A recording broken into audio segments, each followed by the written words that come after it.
ഞാൻ ബിനു, കൊരട്ടിയിലാണ് വീട്. ഞങ്ങൾ ദുബായിലാണ് ഫാമിലിയായിട്ട് സെറ്റിൽ ആയിരിക്കുന്നത്. ഞാൻ അവിടെ ഒരു ബാങ്കിൽ വർക്ക് ചെയ്യുന്നു. ഇത് എൻ്റെ വൈഫ് ദീപ്തി. ഞങ്ങൾ കൊരട്ടിമുത്തിയുടെ അടുത്ത് ഒരു വീട് വെക്കണം എന്നുള്ളൊരു വലിയ ആഗ്രഹമായിരുന്നു ചെറുപ്പം മുതലേ.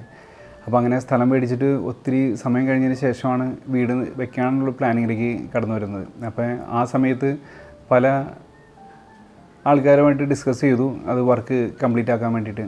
പക്ഷേ അത് നമ്മളതിലേക്കൊരു ഫൈനൽ ഔട്ട്കമ്മിലേക്ക് എത്തിയിരുന്നില്ല. അപ്പോൾ അങ്ങനെയാണ് ഫേസ്ബുക്ക് വഴി നമ്മൾ വുഡ്നസ് ഇൻറ്റീരിയേഴ്സിനെ നമ്മൾ പരിചയപ്പെടുന്നത്.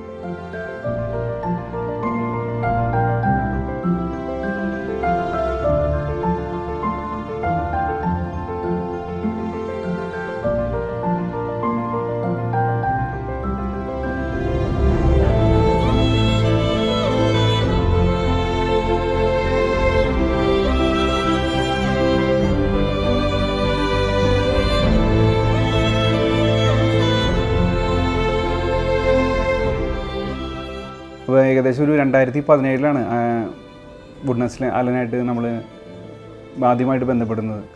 അപ്പോൾ അന്ന് തുടങ്ങിയുള്ള ഡിസ്കഷൻ നമ്മൾ ലാസ്റ്റ് ഒരു 2021 നമ്മൾ ഫൈനലൈസ് ചെയ്തു, പ്ലാനിങ്ങിലേക്ക് എത്തി. ആദ്യം ഒരു പ്ലാൻ നമുക്ക് ബേസിക് ഒരു പ്ലാൻ നമുക്ക് വരച്ചു തന്നത്. അപ്പോൾ ഏകദേശം നമ്മുടെ കൺസെപ്റ്റായിട്ട് അത് മാച്ച് ചെയ്ത് നിന്നിരുന്നു. പക്ഷേ നമുക്ക് കുറച്ച് മോഡിഫിക്കേഷൻസൊക്കെ ഇതിന് വേണ്ടി വന്നിരുന്നു. അതിൽ ഫസ്റ്റ് പർച്ചയിൽ ഒരു റൂം മാത്രമേ താഴെ ഉണ്ടായിരുന്നുള്ളൂ. പക്ഷേ മെയിൻ ഏരിയ കോർട്ട്യാർഡും കാര്യങ്ങളൊക്കെ ആയി ബന്ധപ്പെട്ട ഏരിയകളൊക്കെ ആയിരുന്നു കൂടുതൽ വന്നിരുന്നത്. അപ്പോൾ നമ്മൾക്ക് ഒരു 2 റൂം താഴെ വേണം എന്നുള്ളൊരു ഇത് അവരോട് പറയുകയും പിന്നെ അതിനനുസരിച്ച് ആ ഒരു പ്ലാൻ അവർ മാറ്റി ചേഞ്ച് ചെയ്ത് വരയ്ക്കുകയും പിന്നെ അങ്ങനെ 2-3 റിവിഷനുകൾക്ക് ശേഷം നമുക്കൊരു ഫൈനൽ ഔട്ട്പുട്ടിലേക്ക് നമ്മൾ എത്തിച്ചേരുകയാണ് ചെയ്തത്.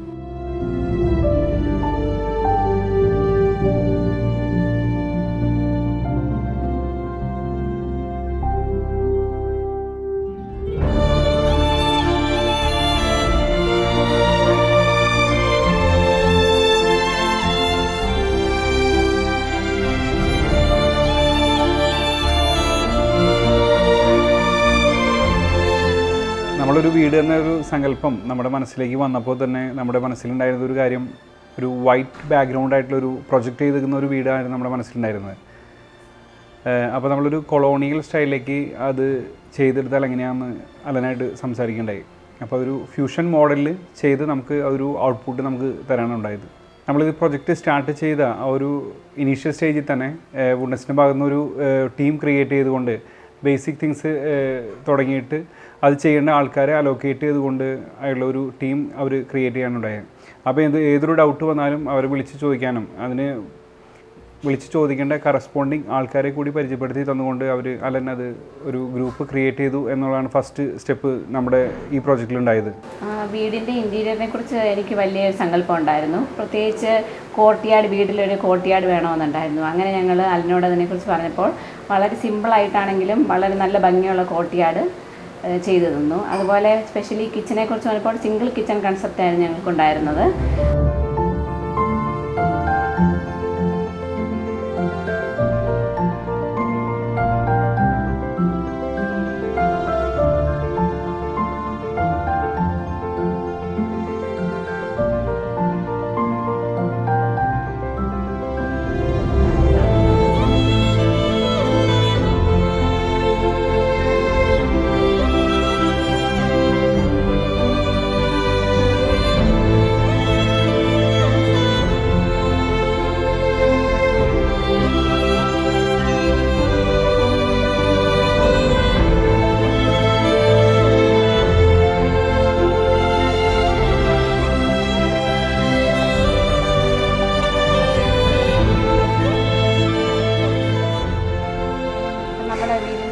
ലാൻഡ്സ്കേപ്പിനെ കുറിച്ച് പറയുകയാണെങ്കിൽ ഒരുപാട് ചെടികളും പൂക്കളും ഒക്കെ വേണമെന്ന് ഞങ്ങൾക്ക് ആഗ്രഹമുണ്ടായിരുന്നു. അപ്പോൾ നല്ല പച്ചപ്പുള്ള ഗ്രീനറിയും എല്ലാം നന്നായിട്ട് അവർ ചെയ്തു തന്നു. അതുപോലെ വീടിൻ്റെ പേരാണെങ്കിൽ നല്ല ഒരു ഡിസൈനാണ് ചൂസ് ചെയ്തത്. പിന്നെ വീടിൻ്റെ വോളിനെ കുറിച്ച് പറയുകയാണെങ്കിൽ അതിൽ നല്ല ലൈറ്റ് ഹൈലൈറ്റ് ചെയ്ത് നല്ല പ്രൊജക്റ്റ് ചെയ്ത് ഒരു ഡിസൈനാണ് ചെയ്തത്. അതെല്ലാം വളരെ നന്നായിട്ടാണ് വുഡ്നസ് ചെയ്ത് തന്നിരിക്കുന്നത്. നമ്മുടെ ഗ്രൗണ്ട് ഫ്ലോറിനെ കുറിച്ച് നമുക്ക് വ്യക്തമായിട്ടൊരു പ്ലാനിങ് നേരത്തെ തുടങ്ങിയിട്ടുണ്ടായിരുന്നു. 2 റൂം എന്നുള്ളൊരു ആശയം നേരത്തെ വെച്ചിരുന്നു. അത് വ്യക്തമായിട്ട് അത് പ്ലാൻ ചെയ്ത് നമുക്ക് തന്നിരുന്നു. അതിനുശേഷം പിന്നീട് മുന്നോട്ട് വെച്ചൊരു കാര്യം ഒരു പ്രാർത്ഥന ഏരിയ ആയിരുന്നു. പ്രയർ യൂണിറ്റ് എന്ന് പറയുന്നത് നമ്മളുടെ ക്രിസ്ത്യാനിറ്റിനെ കുറിച്ച് നമ്മൾ നോക്കുമ്പോൾ ഏറ്റവും മുന്നിട്ട് നിൽക്കുന്ന ഒരു കാര്യമാണ്. അപ്പോൾ അതിന് വേണ്ടിയിട്ട് ഒരു പ്രയർ യൂണിറ്റ് എന്നൊരു ആശയം അവരോട് പറയുകയും അതിന് വേണ്ട ഒരു കൃത്യമായിട്ടുള്ള സ്പേസ് അതിന് നമുക്ക് അലോക്കേറ്റ് ചെയ്ത് തരികയുണ്ടായിരുന്നു. നമ്മുടെ പ്രോജക്റ്റ് മുന്നോട്ട് പോയിക്കൊണ്ടിരിക്കുമ്പോൾ ഓരോ കാര്യങ്ങൾ നമ്മൾ അവരോട് ചോദിക്കുമ്പോൾ ഇന്ന കാര്യങ്ങൾ ചെയ്തു തരാൻ വേണ്ടി നമ്മൾ ആവശ്യപ്പെടുമ്പോൾ അത് നമുക്ക് മുമ്പേ തന്നെ കാര്യങ്ങൾ ചെയ്ത് കഴിഞ്ഞു എന്നുള്ളൊരു കാര്യമാണ് നമുക്ക് അവിടെ കാണാൻ സാധിച്ചിരുന്നത്. പിന്നെ ക്വാളിറ്റിയിൽ ഒരു കോംപ്രമൈസും അവർ ഒരു ഘട്ടത്തിലും ചെയ്തു തരുന്നില്ല. ഇപ്പോൾ ഉപയോഗിച്ചിരുന്ന എല്ലാ ബ്രാൻഡഡ് ഐറ്റംസ് ആയിരുന്നു. ക്വാളിറ്റി അവർ കോംപ്രമൈസ് ചെയ്യാതെ തന്നെ പ്രൊജക്റ്റ് കംപ്ലീറ്റ് ചെയ്യാനുണ്ടായിരുന്നു. വർക്കിൻ്റെ ഓരോ സ്റ്റേജിലും സ്റ്റേജ് ബൈ സ്റ്റേജ് പോയിക്കൊണ്ടിരിക്കുമ്പോൾ നമുക്ക് അലോക്കേറ്റ് ചെയ്ത് തന്നിരിക്കുന്ന സ്റ്റാഫുകൾ, വുഡ്നെസ്സിൻ്റെ സ്റ്റാഫുകൾ എപ്പോഴും റീച്ചബിൾ ആയിരുന്നു. നമ്മൾ എന്ത് കാര്യങ്ങൾ ചോദിച്ചാലും അത് നമുക്ക് എക്സ്പ്ലെയിൻ ചെയ്ത് തന്നിരുന്നു. ഓരോ ഘട്ടത്തിലും ഭയങ്കര ഫ്രണ്ട്ലി ആയിട്ടുള്ളൊരു ബിഹേവിയറായിരുന്നു അവരുടെ ഭാഗത്തുനിന്നുണ്ടായിരുന്നത്. അതുകൊണ്ട് തന്നെ നമ്മൾ ഇവിടെ ഇല്ലാതിന് നമ്മുടെ ആബ്സെൻസിലും നമുക്കത് ഭംഗിയായിട്ടത് മുന്നോട്ട് പോകാൻ നമുക്ക് സാധിച്ചിട്ടുണ്ട്. ഹൗസ് വാമിങ്ങിൻ്റെ സമയത്ത് ഫാമിലിയും ഫ്രണ്ട്സും ഒക്കെ വന്നപ്പോൾ അവരെല്ലാം ഒരുപാട് അപ്രീഷിയേറ്റ് ചെയ്തു. വളരെ നല്ല ഹൗസാണെന്ന് പറഞ്ഞു. സ്പെഷ്യലി ഇൻറ്റീരിയറിനെ കുറിച്ച് എല്ലാവരും ഒരുപാട് നല്ലതാണെന്ന് പറഞ്ഞു. എക്സ്റ്റീരിയർ ആണെങ്കിലും വളരെ നന്നായിട്ട് എല്ലാ വശങ്ങളിലും വളരെ നന്നായിട്ട് അവർ ചെയ്തിട്ടുണ്ടായിരുന്നു. ഇവിടെ വന്ന ആളുകളുടെ നിന്ന് കിട്ടിയ ഒരു ഫീഡ്ബാക്ക് എന്ന് പറയുന്നത് വളരെ നമുക്ക് എത്ര അപ്രീഷിയേറ്റ് വുഡ്നെസ്സിനെ എത്ര അപ്രീഷിയേറ്റ് ചെയ്താലും മതിയാവാത്തൊരു ഫീഡ്ബാക്കാണ് നമുക്ക് കിട്ടിയാണ്. കാരണം ഇൻറ്റീരിയറിലെ ഓരോ ഭാഗങ്ങളും പറഞ്ഞുകൊണ്ട് പോസിറ്റീവായിട്ടുള്ള ഒരു വൈബാണ് നമുക്ക് ഇവിടെ അനുഭവിക്കാൻ കഴിഞ്ഞത്. നമ്മളിവിടെ ഇല്ലാതിരുന്ന ആ സമയത്ത് ഇല്ലാതിരുന്നിട്ട് കൂടിയും കാര്യങ്ങളെല്ലാം ഭംഗിയാക്കി നടത്തി ഒരു അറ്റ് ദ എൻഡ് നമുക്കൊരു നല്ലൊരു ഫീഡ്ബാക്ക് കിട്ടുമ്പോൾ ഉണ്ടാകുന്നൊരു അനുഭവം ഭയങ്കര വലുതായിരുന്നു. അപ്പോൾ വുഡ്നെസ്സിൻ്റെ എല്ലാ വർക്കേഴ്സിനും അതിനുള്ള നന്ദി ഈ അവസരത്തിൽ രേഖപ്പെടുത്താണ്. പ്രത്യേകിച്ച് ഇതിൻ്റെ പ്രോജക്റ്റ് മാനേജറായിട്ട് നിന്നത് അലനായിരുന്നു. നമ്മൾ തുടക്കം തുടങ്ങിയ കോണ്ടാക്ട് ചെയ്തതും ഈച്ച് ആൻഡ് എവറിത്തിങ് നമ്മളെ ഗൈഡ് ചെയ്തതും അലനായിരുന്നു.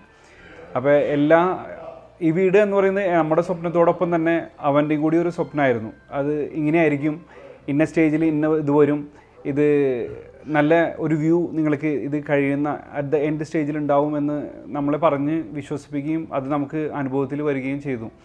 അപ്പോൾ എല്ലാവിധ താങ്ക്സും കൊടുക്കാനുള്ളത് എസ്പെഷ്യലി ടു മിസ്റ്റർ അലൻ, പിന്നെ എല്ലാ വുഡ്നെസ്സിൻ്റെ എല്ലാ ടീംസിനും.